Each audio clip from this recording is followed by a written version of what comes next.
Hello friends, வணக்கம் and welcome to கலந்தீஸ் channel.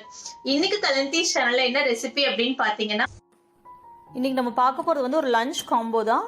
Egg Malay கறியும் அது கூட ஜீராவும் பீஸும் சேர்த்து ஒரு புலாவ் ரெசிபி தான் பார்க்க போறோம். நம்ம இப்ப செய்ய போற எக் கறி பாத்தீங்கன்னா இந்த மாதிரி ரைஸ்க்கு மட்டும் இல்லாம சப்பாத்தி பரோட்டா எல்லாத்துக்குமே வந்து நல்லா சூட் ஆகும். ரொம்ப ஈஸியா செய்யக்கூடிய கிரேவியும் கூட. எப்படி செய்யறதுன்னு பார்க்கலாம் வாங்க. ஒரு பேன்ல எண்ணெய் விட்டுக்கோங்க. எண்ணெய் சூடான உடனே ஹோல் கரம் மசாலா எல்லாமே போட்டு தாளிச்சுக்கலாம். அதாவது பட்டை, கிராம்பு, பிரிஞ்சி இலை எல்லாமே. அதுக்கப்புறம் ஒரு ஸ்பூன் இஞ்சி பூண்டு பேஸ்ட் நல்லா வதக்கிக்கோங்க, பச்சை வாசனை போற அளவுக்கு. இப்போ இதுக்கு ஒரு கிரேவி பேஸ்ட் ரெடி பண்ணணும். அதுக்கு ஒரு பெரிய சைஸ் பெரிய வெங்காயம், அது கூட காரத்துக்கு 3 பச்சை மிளகாய். நீங்க வந்து காரம் நல்லா வேணும் அப்படின்னா இன்னொரு மிளகாய் கூட சேர்த்துக்கலாம். கூட வந்து ஒரு 5 முந்திரி பருப்பு. முந்திரி சேர்க்கிறப்ப தான் கிரேவி நல்லா ரிச் அண்ட் திக்கா இருக்கும். ஸோ இந்த மாதிரி நல்லா நைஸ் பேஸ்ட்டை அரைச்சிட்டு இஞ்சி பூண்டு பேஸ்ட் நல்லா வதங்கின உடனே உள்ள சேர்த்துக்கோங்க.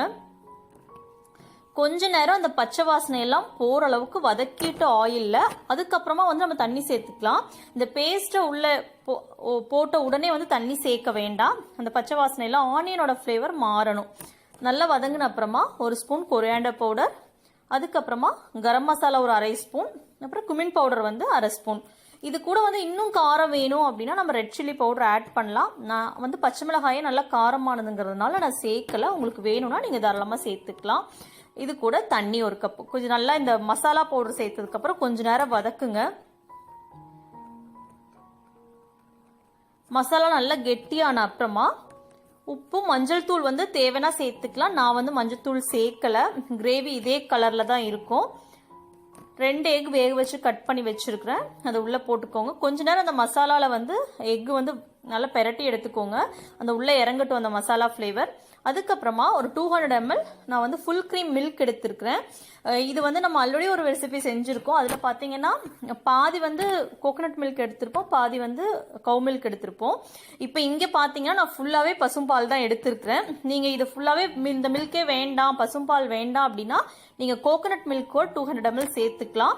அது உங்கள் ஆப்ஷன் தான். நான் வந்து இன்னைக்கு full and full Kaur milk தான் எடுத்திருக்கேன். அது ஃபுல் க்ரீம் மில்க் எடுத்திருக்கனால நல்லா கிரேவி நல்லா திக்காக இருக்கும். கூட நம்ம கேஷ்யூ நட்டும் சேர்த்துருக்கிறோம். ஸோ இந்த ரெசிபி கண்டிப்பாக ட்ரை பண்ணி பாருங்க. அதுக்கப்புறமா ரைஸ் செய்யறதுக்கு பார்த்தீங்கன்னா ஒரு பேன்ல 2 ஸ்பூன் எண்ணெய் விட்டுட்டு கூட 2 ஸ்பூன் கீயும் விட்டுருக்கிறேன். இது அதே மாதிரி ஹோல் கரம் மசாலா வந்து உள்ள போட்டு நல்லா பொரிஞ்சு வந்த அப்புறமா ஒரு ஸ்பூன் ஜீரகம் உள்ள சேர்த்துக்கலாம். ஜீரகம் நல்லா பொரிஞ்சு வாசம் வந்தது அப்புறமா முந்திரி பருப்பு நல்லா கோல்டன் கலர் ஆன உடனே பச்சை மிளகாய் வந்து இதுல வந்து காரத்துக்கு வந்து நான் பச்சை மிளகாய் மட்டும்தான் எடுத்திருக்கிறேன்.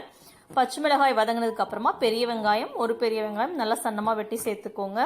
ஆனியனுமே ஆப்ஷன் தான். ஆனியன் வேண்டாம்னா நம்ம ஸ்கிப் பண்ணிடலாம்.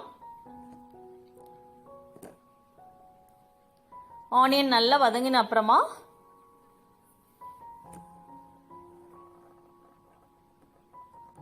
ஜிஞ்சர் கார்லிக் பேஸ்ட் 1 ஸ்பூன் உள்ள சேர்த்துக்கலாம்.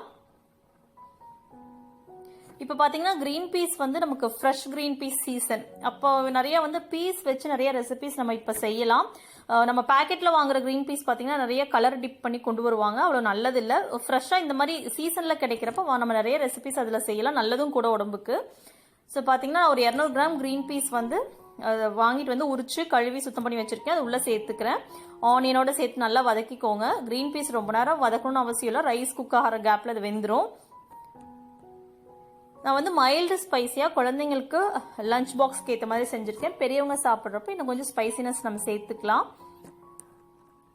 லாங் கிரெயின் பாஸ்மதி ரைஸ் எடுத்திருக்கிறேன். அதனால 1 கப்புக்கு 2 கப் தண்ணி அப்படிங்கிற மாதிரி 2.5 கப் ரைஸ் எடுத்திருக்கிறேன். உப்பு சேர்த்துக்கோங்க. நல்லா கொதிச்சு வந்ததுக்கு அப்புறம் 15 நிமிஷம் ஊற வச்ச அரிசியை கழுவிட்டு உள்ள போட்டுக்கோங்க. நீங்க எந்த பாஸ்மதி ரைஸ் எடுக்கிறீங்களோ அதுக்கு தகுந்த மாதிரி தண்ணி சேர்த்துக்கோங்க. பாஸ்மதி ரைஸ் இல்லைன்னா கூட பரவாயில்ல, நம்ம நார்மல் சாதம் பண்ற அரிசியிலுமே தாராளமா பண்ணலாம். தண்ணியோட அளவு நீங்க கரெக்டா பாத்துக்கோங்க. நெய் வந்து முதல்ல சேர்க்கலன்னா கடைசியில வந்து அரிசி எல்லாம் போட்டதுக்கு அப்புறம் 1 ஸ்பூன் நெய் விட்டு நீங்கள் குக்கர் மூடி போட்டு வைக்கலாம்.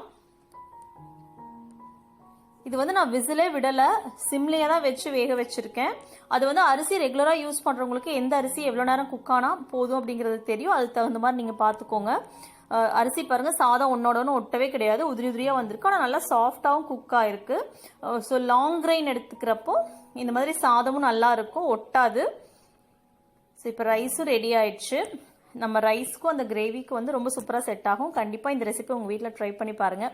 பார்த்துட்டு எப்படி இருந்துச்சு அப்படிங்கிற கமெண்ட்ஸை என் கூட ஷேர் பண்ணிக்கோங்க. மறக்காமல் கலந்தீஸ் சேனலை லைக் பண்ணுங்கள், ஷேர் பண்ணுங்கள்.